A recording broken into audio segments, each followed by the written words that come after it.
decades, racism discussions have centered on historically marginalized groups. But what happens when a white student claims he was bullied, harassed, and discriminated against for his race? 21-year-old Brooks Warden says that's exactly what happened to him.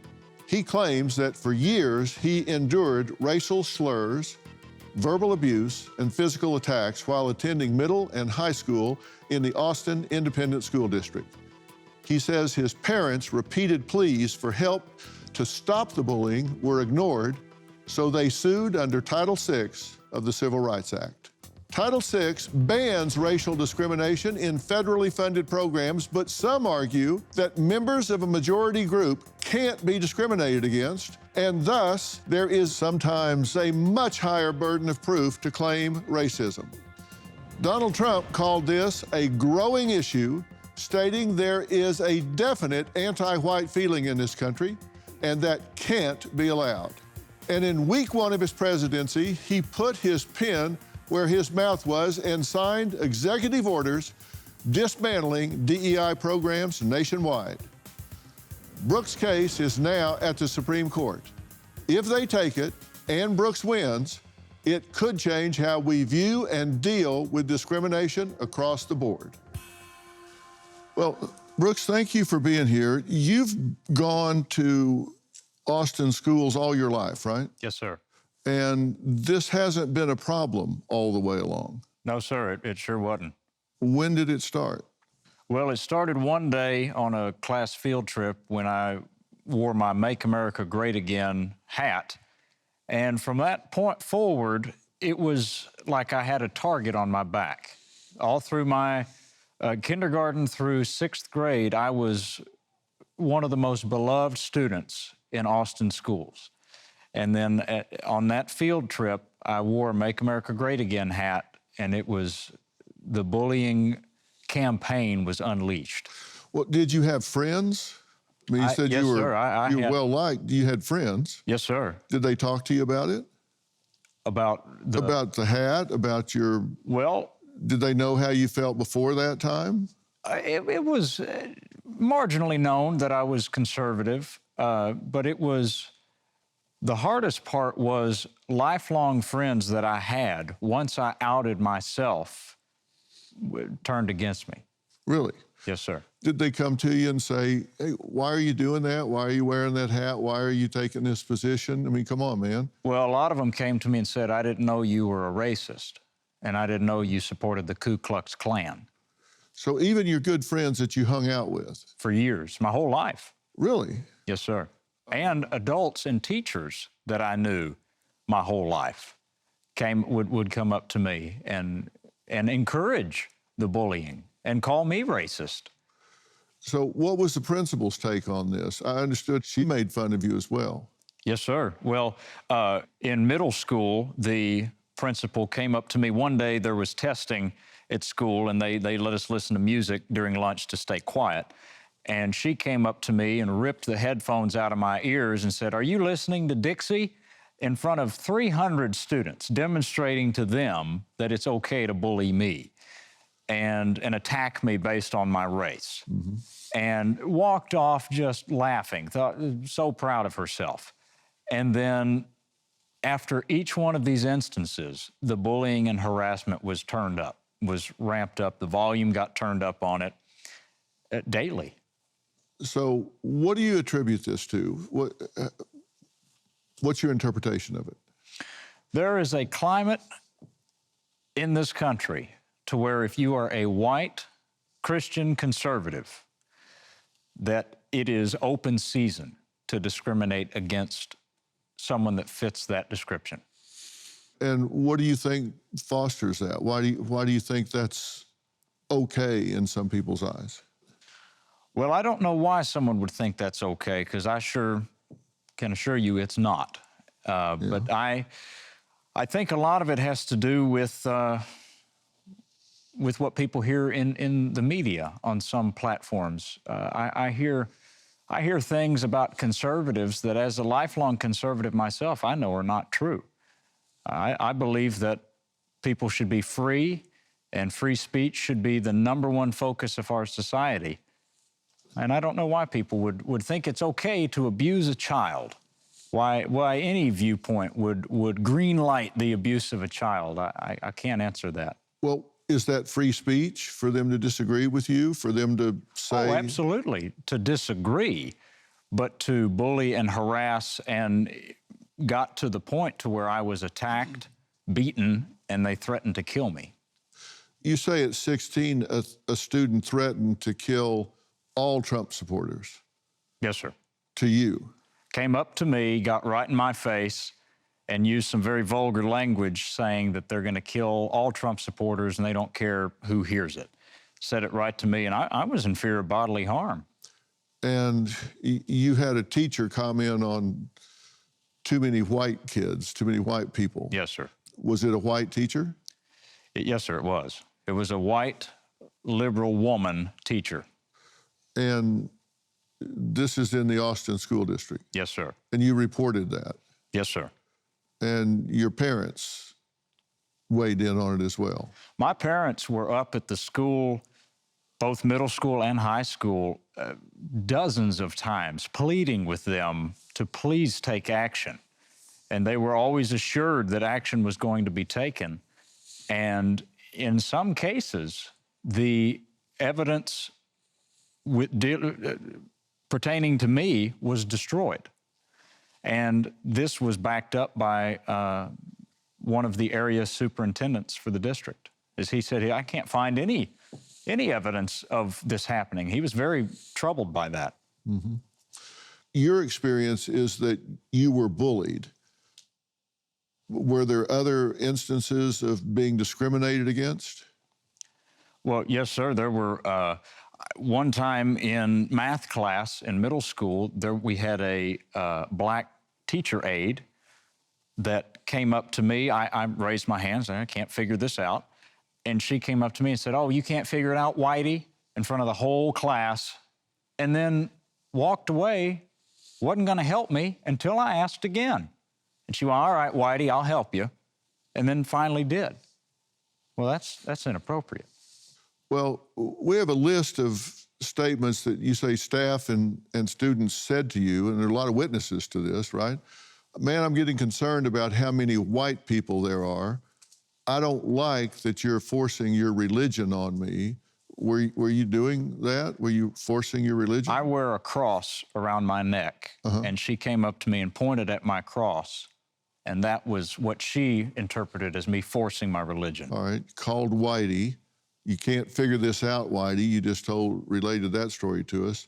You're dumber than I thought. A meme of you was Nazi officer, not Klansman.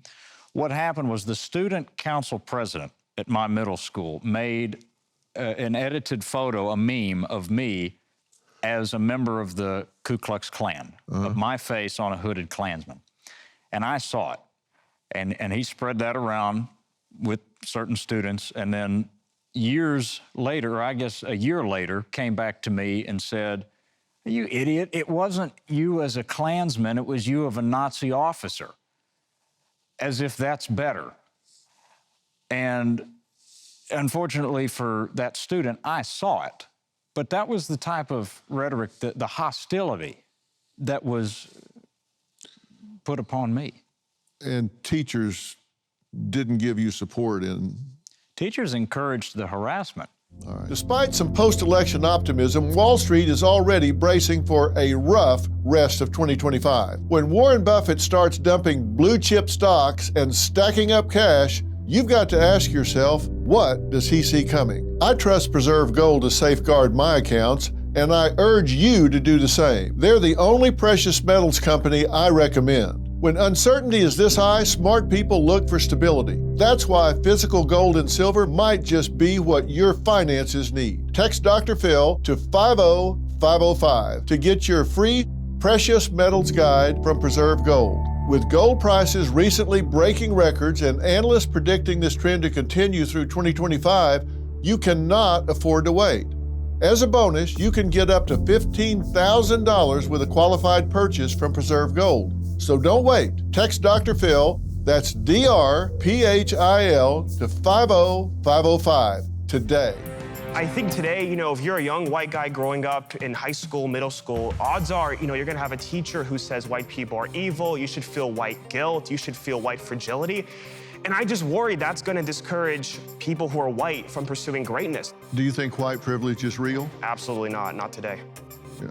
You don't think it's real today, but you think it's maybe been real in the past? Sure, historically, yeah. I simply want to instill confidence. I want to say, you need to speak up about this wrong, about this injustice, about this grotesque discrimination against white people, because again, it's only going to get worse, and I fear where it's going to go. In 2016, President Donald Trump won the presidential election against Hillary Clinton. Monty Warden claims that same year, teachers and students at his son's school learned Brooks was a Trump supporter and began bullying him. Monty, I appreciate you being here. Thank you for having us. You became aware of this almost immediately, right? Yes, sir. We got a call from the assistant principal, and she said, we want you and your wife to come up. We've seen some concerning things on Brooks's YouTube channel. And we said, well, what are you seeing? They said, well, we just want to discuss this with you. Brooks isn't in any trouble, and he hadn't done anything wrong, but we're just concerned. And so I said, well, what are we talking about here? And they said, well, y'all just come on up here. So his mom and I went up to the school, and it was the principal and the two vice principals. And we said, what's going on? We were scared to death. Brooks had never had any disciplinary issues at all, just good kid, honor roll kid. And they said, well, it's been reported to us that there are some concerning things on his YouTube channel. And his mom and I watched what he'd put on there. We didn't know of anything inappropriate. And it was just Brooks and his friends with their orange-tipped toy guns. Remember, he's 12. He was just a little boy then, playing guns, playing cowboys and Indians, playing the Alamo, playing World War II. And him shooting a shotgun with his grandpa, supervised. And we said, okay, what is the problem here? And they said, well, no problem, but this is just very concerning for us. We went, well, what is your concern? And they just said, well, this could be violent behavior. And we went, no, this is a little boy playing guns. He's always done this. And then we had talked to a friend who was an attorney before, just not about this getting legal, but I just went, that we're going up to school for this. And so I asked the principal, I said, under what legal authority are you monitoring our son after school?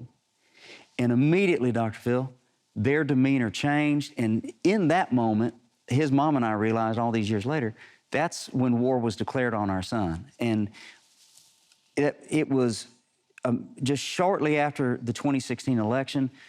President Trump hadn't even taken office yet. He was just president-elect.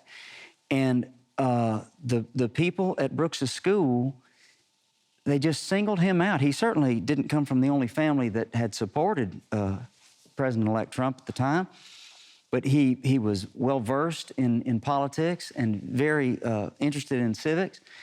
And they just put a target on his back, just like he said. It was so obvious that they had singled Brooks out that we were so troubled.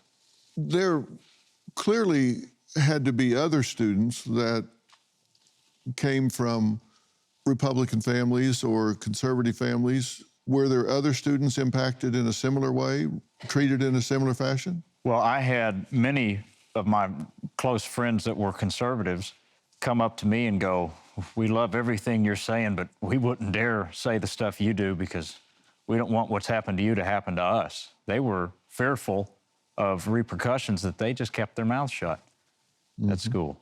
And we heard from several parents that just, it was so troubling. They just said, believe what you want to believe, but why don't you just have Brooks just keep his thoughts to himself? And it's just, his mom and I are trying to build a man, and we can't really teach him about America and Washington and then say, but, keep your head down, shut up, and let these people walk all over you. And this wasn't just from students. You said it was some teachers as well. That Yes, sir.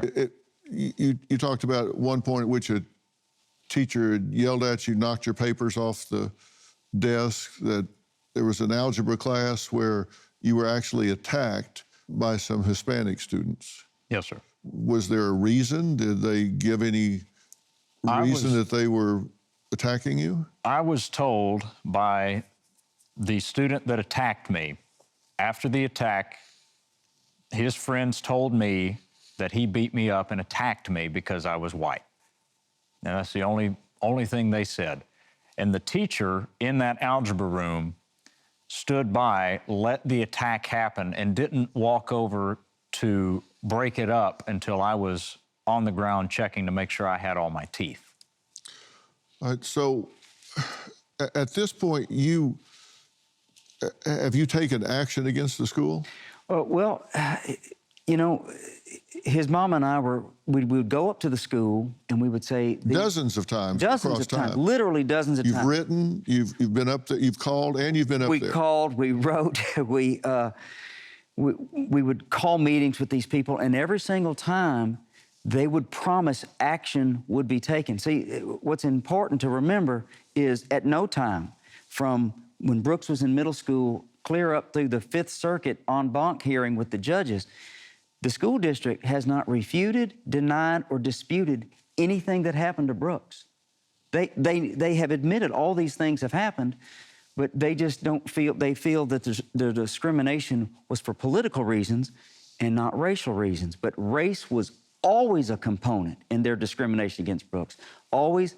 His politics, yes, but his faith and his race was always a component when they came after him. And when I say came after him, Dr. Phil, I mean everybody gets bullied in school with other students and kids. They're just trying to figure things out. I'm talking about the teachers, the grown-ups, the people when his mom and I would drop him off at school every morning. We entrust them to not just educate him, but protect him.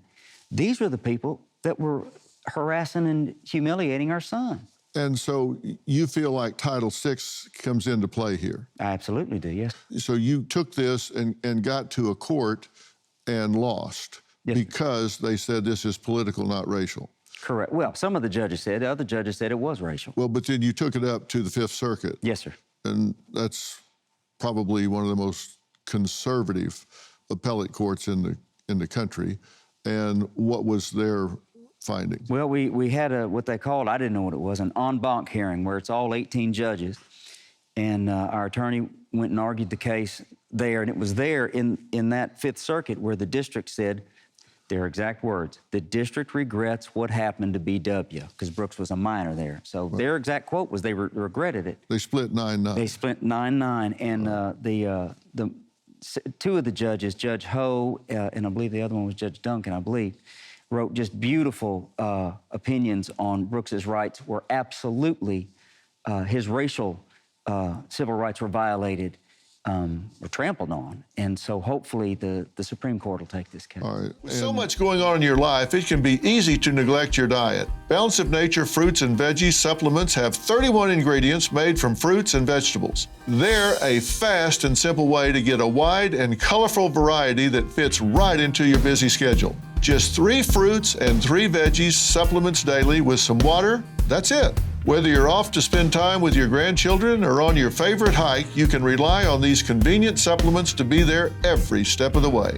Start your journey with Balance of Nature. Call 1-800-246-8751 or go to balanceofnature.com to get a free fiber and spice supplement, plus 35% off your first preferred set as a new preferred customer with free shipping and our money-back guarantee. Go to balanceofnature.com or call 1-800-246-8751 and get this special offer by using discount code Dr. Phil. That's DRPHIL.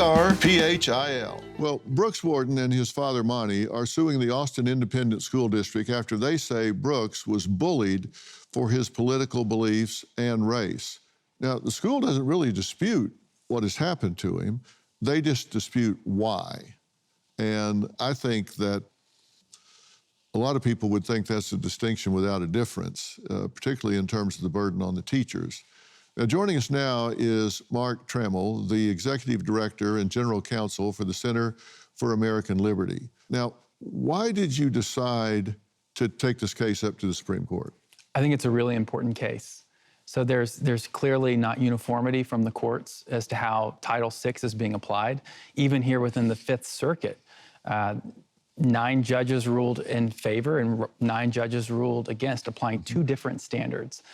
And so that's got to change. We need the Supreme Court to step in and to identify for not just the Fifth Circuit, but for circuits across the country, how to apply Title VI claims. All right, and we actually have some of the language from the Fifth Circuit decision. The concurring opinion, harassment's political, not racial. Harassment must be severe, pervasive, objectively offensive. Harassment, reprehensible but not legally actionable under Title VI. Now, the dissenting opinion said the courts must consider the totality of circumstances. A teacher calling him whitey, physical assault explicitly citing race, KKK memes circulated about him, the majority wrongly focused on political, minimizing racial elements, and Judge Ho's separate dissent, the court's ruling reflects growing societal acceptance of racism against white individuals.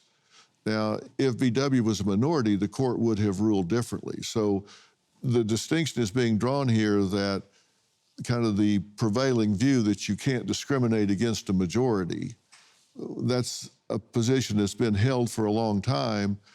That is really what's at issue here under DEI programs, the way they're applied, that if you're in the majority, you can't be discriminated against. And that's something that's being challenged, right? It is. I think that's an argument you're seeing across circuits. The Supreme Court is taking up that very issue in the Ames case. It's being argued shortly. But also here, there's an issue of causation. And so the idea under Title VI really is that but for the discrimination that is, being levied against a child in this situation, the injury wouldn't have occurred. But what happened in the Fifth Circuit was the Fifth Circuit Court of Appeals held that the primary impetus for the discrimination had to be within the enumerated protections under Title VI. Now, that's just not in the statute itself, and that's why the court needs to step in and clarify so that future children are not bullied like Brooks was. And you're saying most states, including Texas, don't recognize political discrimination. Right. We're so divided ideologically now, that's a big deal.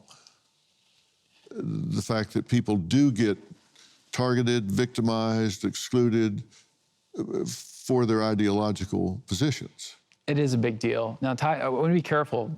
Public accommodation laws step in and do provide in certain states, like in California, you can't be discriminated against in California on the basis of your political ideologies when it comes to places of public accommodation. But in all 50 states, when it comes to federal statute, the Civil Rights Act, right, there's not enumerated protections on the basis of political ideologies. Yeah. But the issue here is when you have discrimination that's happening because of politics and also discrimination that's happening because of race, the political discrimination doesn't negate the actionable claim that is racial. And if the court were to rule that when you have these 2 different tracks of discrimination, it's really just creating a recipe for this to be without recourse, without remedy. Okay. And when we talk about it from the victim standpoint, and I do say victim because you're targeted, if you are being treated differently in a negative way for some reason, and it causes you to be treated differently academically, opportunity-wise, for whatever reason, and it's not based on your skill, your ability, whatever, then that is discrimination. I mean, that's your Absolutely. position, right? Yes, sir. If you're not being judged on merit, your hard work, your ability, your scores, your effort, your talent, or whatever, for whatever reason, that's discriminatory. Absolutely. And that's what you object to. Yes, sir. What are the chances the Supreme Court will hear this? The Supreme Court takes about 2% of the cases that apply for certiorari, But this is an issue that I think is ripe for review, especially considering some of the other issues that the court is looking at now, the impact of DEI. Dr. Phil, as you mentioned, the president's actions through executive order. I think all of these make it more likely that the court will look at this with a little bit more of a microscope than maybe it would have a few years ago. And his executive order has really put an onus, because Executive Order 14151, ending racial and wasteful government DEI programs and preferencing, puts some pressure on them. And he revoked several prior executive orders that promoted DEI initiatives, including Executive Order 11246, which had prohibited federal contractors from engaging in employment discrimination based on race, color, religion, sex, sexual orientation, gender identity, or national origin. So this order takes aim to eliminate DEI programs, and it's maybe that goes far enough, maybe it doesn't, but the Supreme Court stepping in would make a big difference. What difference would it make if they take it and he wins?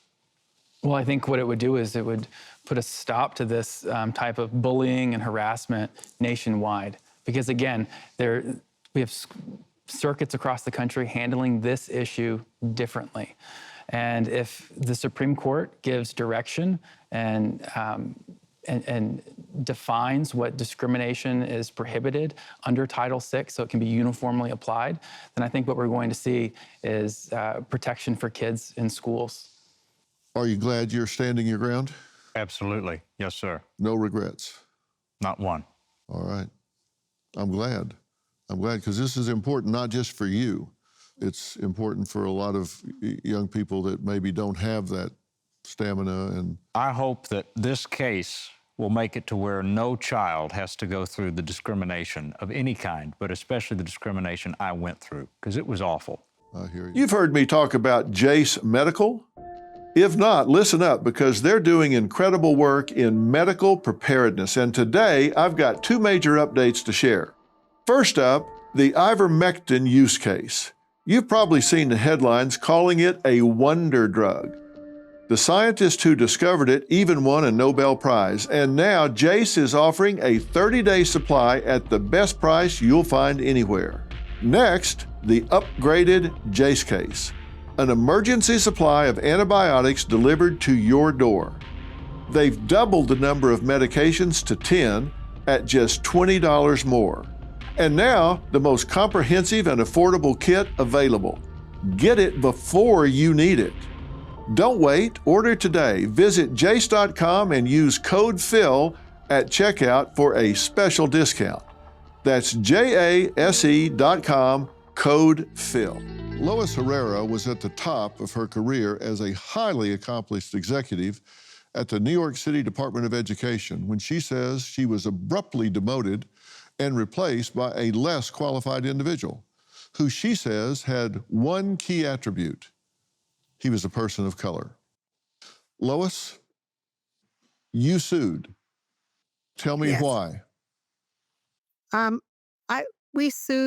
sued with two other co-plaintiffs. I sued both for personal reasons, because my career had been sidelined and my professional reputation had been destroyed needlessly, despite my accomplishments and my work, but also because I saw a pattern of the DOE becoming increasingly fixated on race. And I saw highly qualified colleagues, this was a pattern of highly qualified white women being sidelined and pushed out of the DOE, many of whom were demoted as well as I had, many of them fearful of speaking out. One such colleague headed up the counseling initiatives in New York City public schools. Now, this is the largest public school system in the country with, at that time, over 1 million students in 1,800 schools. And this colleague of mine had just received New York State Social Worker of the Year and was abruptly replaced by a woman of color who never was a counselor. That's basically akin to having the head of New York City math programs never having been a mathematician or a math teacher. You say that you had a distinguished career, and let's just take a look and see if that's true. You had a master's degree from Harvard. You had decades of experience in educational leadership. You successfully led the Office of Safety and Youth Development.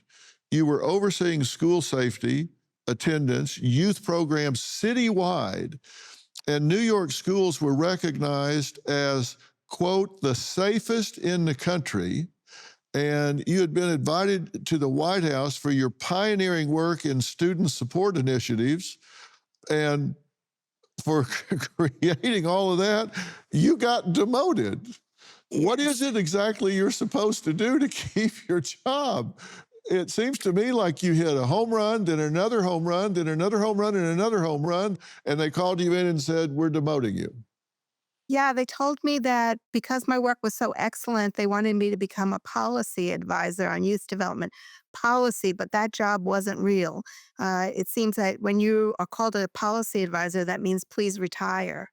And I was called to a very public space, told in an area where people were walking by, we like your policy work, join our team.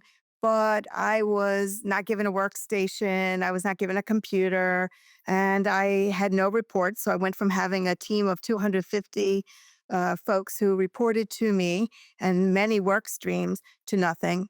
And I had my belongings put labeled in boxes in the hallway so everybody could see that I was demoted. And they did everything in their power to push me out.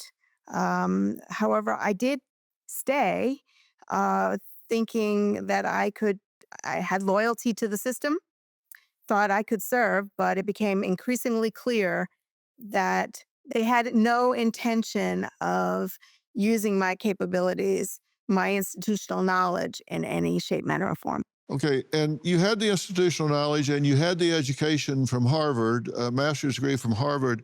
What were the credentials of the individual that replaced you?